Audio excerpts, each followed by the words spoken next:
Hi friends, எல்லோருக்கும் வணக்கம். Welcome back to our channel. இன்றைக்கி நம்ம சேனலில் என்ன வீடியோ பார்க்க போகிறோன்னா, பேக் டு ஃபார்ம் வந்தாச்சு. ஊர்லேருந்து நம்ம வீட்டுக்கு வந்துட்டோம். இனி ரெகுலராக குக்கிங் க்ளீனிங் வீடியோஸில் வந்துகிட்டே இருக்கும். சரி, வாங்க வீடியோக்குள்ளே போகலாம். மார்னிங் பிரேக்ஃபாஸ்ட்டுக்கு கோவக்காய் பொரியல், தயிர் சாதம் தான் ரெடி பண்ணிகிட்டு இருந்தேன். ஃபஸ்ட்டு இந்த கோவக்காய் பொரியல் செய்கிறதுக்கு கோவக்காவை நல்லா வாஷ் பண்ணி எடுத்துக்கோங்க. அதை இந்த மாதிரி ரவுண்டாக கட் பண்ணிக்கோங்க. நீங்கள் எந்த ஷேப்பில் வேணாலும் கட் பண்ணிக்கலாம். கட் பண்ணி இந்த கோவக்காயை ஃப்ரை பண்ணுறதுக்கு ஒரு கடாய் வச்சுக்கோங்க. கடாய் நல்லா ஹீட் ஆனதையும் அதில் 2 ஸ்பூன் ஆயில் சேர்த்து அதில் 1/4 ஸ்பூன் கடுகு சேர்த்து பொரிஞ்சதுக்கப்புறமா நம்ம கட் பண்ணி வச்சுருக்கிற கோவக்காவை சேர்த்து நல்லா கைவிடாமல் வதக்கி விட்டுக்கோங்க. ஃபஸ்ட்டு கோவக்காவை மட்டும் ஃப்ரை பண்ணதுக்கப்புறம் தான் நம்ம அதில் மசாலாஸில் ஆட் பண்ண போகிறோம். ஏன்னா இல்லைன்னா அடியை கரிஞ்சு போயிடும். அதுக்காக தான் நம்ம மசாலாஸ் பின்னாடி ஆட் பண்ண போகிறோம். இப்போ பாருங்கள், கோவக்காய் ஓரளவுக்கு வதங்கிடுச்சு. இந்த ஸ்டேஜில் நம்ம மசாலாஸ் ஆட் பண்ணிக்கலாம். 1/4 ஸ்பூன் மஞ்சள் தூள், 1 ஸ்பூன் வரமிளகாய் தூள், அதுக்கு தேவையான அளவு உப்பு சேர்த்து கைவிடாமல் மீடியம் டு லோ ஃப்ளேம்லேயே வச்சு வதக்கிக்கோங்க. கோவக்காய் குயிக்காகவே குக் ஆயிரும். ஸோ அதனால் நம்ம இது சீக்கிரமாகவே ரெடி பண்ணிடலாம். ஃபைனலி நம்மளோட கோவக்காய் ஃப்ரை தயாராகிருச்சு. இது வெரைட்டி ரைஸ், சாம்பார் சாதம் எல்லாத்துக்குமே சூப்பரான காம்பினேஷனாக இருக்கும். கண்டிப்பாக ட்ரை பண்ணி பார்த்துட்டு எப்படி இருக்குன்னு சொல்லி கமெண்ட் செக்ஷனில் சொல்லுங்கள். அடுத்து மாங்காய் ஊறுகாய் எப்படி செய்யலாம்னு சொல்லி பார்க்கலாம். அதுக்கு நான் இன்றைக்கி 2 மீடியம் சைஸ் மாங்காய் எடுத்திருக்கேன். அதை இந்த மாதிரி ஃப்ரண்ட் அண்ட் பேக் கட் பண்ணிவிட்டு நீல வாக்கில் வெட்டின மாங்காவை நல்லா பொடியாக கட் பண்ணி எடுத்துக்கோங்க. ஊறுகாவுக்கு என்றைக்கும் ரொம்ப பொடியாக இல்லாமல் ரொம்ப பெருசாகவும் இல்லாமல் மீடியம் சைஸில் இந்த பீசஸ்லாம் போடுறப்போ தான் அதனோட டேஸ்ட் நல்லாயிருக்கும். இதுலேயே இன்னொரு மெத்தடும் இருக்குது. கட் பண்ண மாங்காவை ஒரு 1 வீக் கிட்ட உப்பில் ஊற வச்சு செய்யலாம். அது செய்கிறப்போ இனிமேல் நல்லா டேஸ்ட் சூப்பராக இருக்கும். டைம் இருந்தால் நம்ம அந்த மாதிரி செய்யலாம். இந்த மாதிரி குயிக்காக ரெடி பண்ணுற மாதிரி இருந்தால் இந்த மெத்தட் சூப்பராக இருக்கும். இது செய்கிறதுக்கு ஒரு கடாய் வச்சுட்டு அதில் 4 ஸ்பூன் ஆயில் தாராளமாக விட்டுக்கோங்க. ஏன்னா ஊறுகாவுக்கு ஆயில் தாராளமாக இருந்தால் தான் நல்லாயிருக்கும். ஆயில் நல்லா ஹீட் ஆனதையும் அதில் 1/4 ஸ்பூன் கடுகு போட்டு பொரிஞ்ச அப்புறம் நம்ம கட் பண்ணி வச்சுருக்க மாங்காவை சேர்த்துக்கோங்க. சேர்த்ததுக்கப்புறம் நம்ம அதுக்கு தேவையான உப்பு காரம் சேர்த்துக்கலாம். 1/2 ஸ்பூன் அளவுக்கு தூள் உப்பு, 1/2 ஸ்பூன் அளவுக்கு வரமிளகாய் தூள் சேர்த்துக்கோங்க. உங்கள் காரத்துக்கு ஏற்ற மாதிரி மிளகாய் தூள் கூட்டவோ குறைக்கவோ செஞ்சுக்கலாம். இந்த ஸ்டேஜில் மீடியம் டு லோ ஃப்ளேமில் வச்சு கைவிடாமல் ஒரு 5 நிமிஷம் பெரட்டி விட்டுக்கோங்க. ஹை ஃப்ளேமில் மட்டும் வச்சிடாதீங்க, இல்லைன்னா அடி பிடிச்சிரும். கலந்து விட்ட அப்புறம் இதில் ஒரு பிஞ்ச் பெருங்காயத்தூள் சேர்த்துக்கோங்க. எப்பவுமே ஊறுகாவுக்கு பெருங்காயத்தூள் சேர்த்து செய்கிறப்போ அதனோட ஃப்ளேவர்ஸ் சூப்பராக இருக்கும். இப்போ பாருங்கள், 10 மினிட்ஸ்லேயே நம்மளோட மாங்காய் ஊறுகாய் ரெடி ஆயிருச்சு. இது நல்லா ஆறுன அப்புறம் ஒரு ஏர்டைட்டான கண்டெய்னரில் ஸ்டோர் பண்ணி வச்சிட்டிங்கன்னா 10 டேஸ் வரைக்குமே வச்சுக்கலாம். இந்த ஊறுகாய் 1 பாட் ரைஸ், வெரைட்டி ரைஸ், ரச சாதம் எல்லாத்துக்குமே சூப்பரான காம்பினேஷனாக இருக்கும்.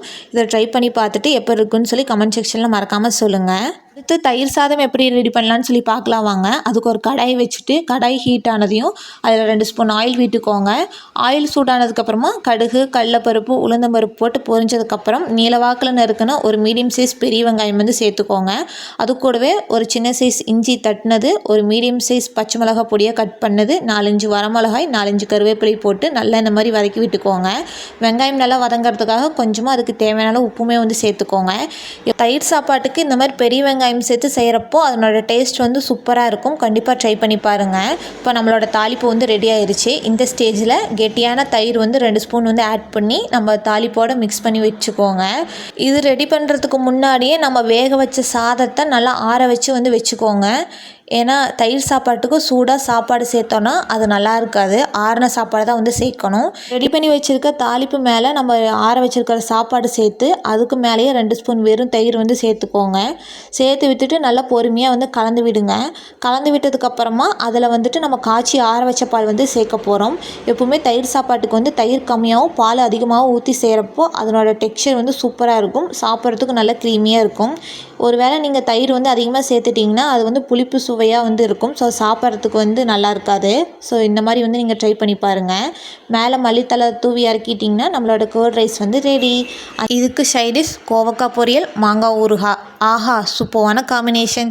ட்ரை பண்ணி பார்த்துட்டு எப்படி இருக்குன்னு மறக்காமல் கமெண்ட் செக்ஷனில் சொல்லுங்கள். அடுத்து ட்ரெஸ்ஸுமே வாஷ் பண்ணுறதெல்லாம் இருந்தது. புது ட்ரெஸ் எல்லாம் கையில் வாஷ் பண்ணியாச்சு. பழைய ட்ரெஸ் எல்லாம் மிஷினில் போட்டு அதில் எடுத்து காய வச்சாச்சு. அந்த அன்னைக்கு காலையிலேயே மாவுக்காக அரிசி உளுந்து ஊற வச்சுருந்தேன். அதுவுமே ஒரு 3 ஹவர்ஸ்க்கு மேலே ஊறிடுச்சு. மாவு அரைச்சிடலான்னு சொல்லி மாவு அரைக்க ஆரம்பிச்சிட்டேன். வீக்லி ஒன்ஸ் மாவு அரைச்சி வச்சிட்டோன்னா நமக்கு அந்த 1 வீக் வந்து எந்த விதமான பிரச்சனையுமே வந்து கிடையாது. ஸோ இட்லி, தோசை, பணியாரம்னு வந்து வெரைட்டியாக ரெடி பண்ணிவிட்டு கம்முன்னு இருந்துக்கலாம். அதுவே ஒரு நாள் மாவு இல்லைனாலும் அந்த அன்னைக்கு வந்து டின்னருக்கோ பிரேக்ஃபாஸ்ட்டுக்கோ என்ன செய்யலாம்னு யோசித்து அதுக்கே பாதி நேரம் போகிற மாதிரி இருக்கும். நான் என்ன பண்ணுவேன்னா வீக்லி ஒன்ஸ் வந்து 1 kg வந்து மாவு அரைச்சி வந்து வச்சுக்குவேன். அது வந்து எங்கள் 2 பேர்த்துக்கும் 1 வீக் வந்து கரெக்டாக இருக்கும். நான் இட்லி, தோசை பேட்டர் வந்து எப்படி ரெடி பண்ணுறதுங்கிறதுக்கான வீடியோ வந்து அப்கமிங் விலாக்ஸில் ஷேர் பண்ணுறேன். மாவு அரைச்சிட்டு இருக்கிறப்பவே சைட் பை சைடு வந்து நம்மளோட ஹெல்த்தையும் கொஞ்சம் கவனிச்சுக்கணும்னு சொல்லிட்டு டேட்ஸுமே லைட்டாக எடுத்துக்கிட்டேன். இது சாப்பிட்டு முடிக்கிறதுக்குள்ளேயே மாவுமே வந்து அரைச்சி முடிச்சிருச்சு. அது வேறு ஒரு பாத்திரத்துக்கு மாற்றிட்டு அந்த கிரைண்டரோட அந்த வெசல்ஸ்லாம் வந்து வாஷ் பண்ண ஆரம்பிச்சிட்டேன். எப்போவுமே மாவு அரைக்கிறத கூட அரைச்சிடலாங்க. ஆனால் இந்த மாதிரி வெசல்ஸ்லாம் வந்து வாஷ் பண்ணுறது தான் வந்து ரொம்பவே கஷ்டமாக இருக்கும். உங்களில் யாருக்கெல்லாம் இந்த மாதிரி கிரைண்டரோட இந்த வெசல்ஸ்லாம் வாஷ் பண்ணுறது வந்து பிடிக்காதுன்னு மறக்காமல் கமெண்ட் செக்ஷனில் சொல்லுங்கள். 1 வீக் ஜாலியாக ஊரில் இருந்துட்டு வந்தாச்சு. திடீர்னு வந்து ரொட்டீன் ஒர்க்குக்கு வந்து வரப்போ மைண்டு வந்து அதை வந்து ஏற்றுக்க மாட்டேங்குது. பாடி பெயின் ப்ளஸ் ஹோம் சிக்காகவே இருந்தது. அதை அப்படியே யோசிச்சுக்கிட்டே வந்து அந்த அன்னைக்கு எல்லா ஒர்க்கும் வந்து பண்ணிகிட்டு இருந்தேன். 1 hour டைம் ஸ்பெண்ட் பண்ணி மாவு அரைச்சாச்சு. ப்ளஸ் அதனோட வெசல்ஸுமே வாஷ் பண்ணி முடிச்சாச்சு. அரைச்ச மாவுக்கு அப்போவே கல்லுப்பு போட்டு கரைச்சி எடுத்து வச்சுட்டேன். டைம் பார்த்தேன் 12:30. அதுக்குள்ளே லஞ்ச் ரெடி பண்ணுற டைம் ஆயிடுச்சான்னு சொல்லி லஞ்ச் ரெடி பண்ணிகிட்டு இருந்தேன். அந்த அன்றைக்கி பாவக்காய் புளி வறுவல், புளி ரசம், தாளிச்ச மோர், ஒயிட் ரைஸ், காலையில் செஞ்ச மாங்காய் ஊறுகாய் வந்து இருந்தது. இதை வச்சு தான் நாங்கள் மதிய லஞ்ச் வந்து சாப்பிட்டு முடித்தோம். ஆல்ரெடி நம்ம சேனலில் பாவக்காய் புளி வறுவல் எப்படி ரெடி பண்ணலான்னு சொல்லி அந்த வீடியோ வந்து இருக்குது. ஃப்ரீயாக இருக்கிறப்ப செக் பண்ணி பாருங்கள். மதிய லஞ்ச் சாப்பிட்டு முடிச்சுட்டு அந்த அன்றைக்கி ரெஸ்ட்டே கிடையாது. அடுத்தது நான் கிச்சனுக்கு வந்து போயிட்டேன். கிச்சனில் ஒரு சிங்க் நிறைய பாத்திரம் வந்து சேர்ந்துருச்சு. ஆல்ரெடி சமைச்ச பாத்திரம், சாப்பிட்டு முடித்ததுக்கப்புறமா இருந்த பாத்திரம் எல்லாம் சேர்ந்து ஒரு சிங்க் ஃபுல்லாக வந்து இருந்தது. நான் எப்போவுமே குக் பண்ணுறப்போ சைட் பை சைடு வந்து வெசல்ஸ்லாம் வாஷ் பண்ணி தான் வந்து பழக்கம். அந்த அன்றைக்கி டைம் இல்லாதனால வந்து வச்சுட்டேன். அதனால் எப்போ இருக்கிறத விட அதிகமாகவே வந்து இருந்தது. ரெஸ்ட் எடுக்கலாங்கிற ஒரு ஐடியாவுமே வந்து வந்தது. நம்ம ரெஸ்ட் எடுக்க போனாலும் வந்து நமக்கு மைண்ட் ஃபுல்லாக ஏதோ ஓடிட்டுருக்கோம். எப்போ அந்த வெசல்ஸ்லாம் வாஷ் பண்ணுவான்னு சொல்லிட்டு. எனக்கு வந்து அப்படி தான். உங்களுக்கு யாருக்காவது அப்படி இருக்கா அப்படின்னு சொல்லி மறக்காமல் கமெண்ட் செக்ஷனில் சொல்லுங்கள்.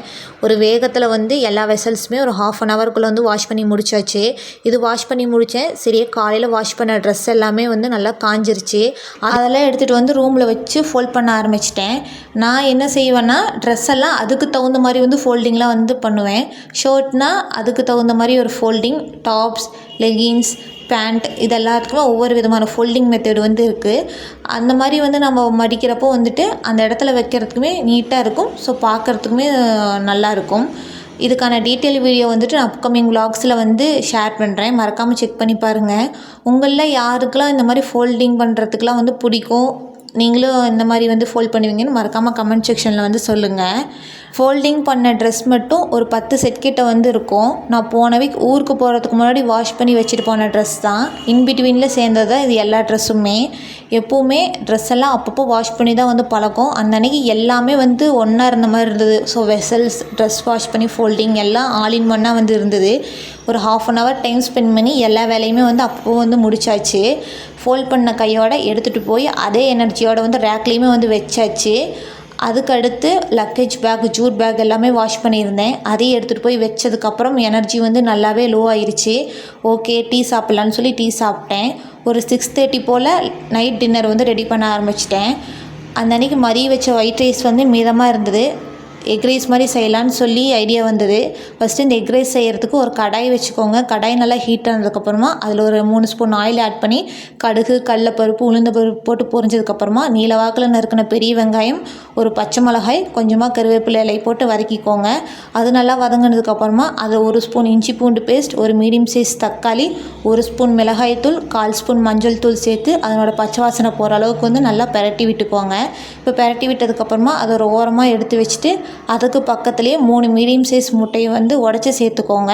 என்னோடய ரைஸ் குவான்டிட்டிக்கு 3 முட்டை வந்து கரெக்டாக இருக்கும். அவங்கவுங்க ரைஸ் குவான்டிட்டிக்கு தகுந்த மாதிரி வந்து முட்டையை வந்து ஆட் பண்ணிக்கோங்க. அதுக்கப்புறம் முட்டைக்கு தேவையான உப்பு சேர்த்து மீடியம் டு லோ ஃப்ளேம்லேயே வச்சு மிதமான தீயில் வந்து கலந்து விட்டுக்கிட்டே இருங்க. இப்போ பார்த்திங்கன்னா முட்டை வந்து ஒரு 5 நிமிஷத்தில் இந்த மாதிரி திரண்டு வரும்.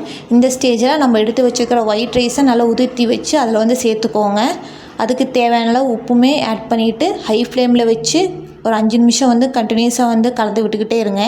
எக் ரைஸ்க்கு இந்த மாதிரி அதிகமான ஃப்ளேமில் வச்சு மிக்ஸ் பண்ணுறப்போ தான் நல்லா உதிரி உதிரியாக வந்து கிடைக்கும். ஃபைனலி கொத்தமல்லி தழை தூவி இறக்கிட்டிங்கன்னா நம்மளோட எக் ரைஸ் வந்து தயாராகிருச்சு. அதுக்கு சைட்லேயே உப்புமாவே வந்து ரெடி பண்ணியிருந்தேன். அந்த அன்றைக்கி நைட் சாப்பாட்டுக்கு egg rice with tomato ketchup, white upma, brown sugar வச்சு நைட்டு திருப்தியாக வந்து டின்னர் சாப்பிட்டு முடித்தோம். நைட்டு மழையுமே வந்து பேஞ்சிட்டு இருந்தது. இந்த கிளைமேட்டுக்கு எங்களுக்கு எக் ரைஸ் சாப்பிட்டது ரொம்பவே நல்லா இருந்தது. ஓகே ஃப்ரெண்ட்ஸ், உங்களுக்கு இந்த வீடியோ ரொம்ப பிடிச்சிருக்குன்னு சொல்லி நினைக்கிறேன். உங்களுக்கு இந்த வீடியோ பிடிச்சிருந்தா வீடியோக்கு ஒரு லைக் கொடுங்க. மறக்காமல் நம்ம சேனலை சப்ஸ்கிரைப் பண்ணிக்கோங்க. அப்படியே கூட இருக்க பெல் ஐக்கானையும் வந்து கிளிக் பண்ணிக்கோங்க. தேங்க்ஸ் ஃபார் வாட்சிங்.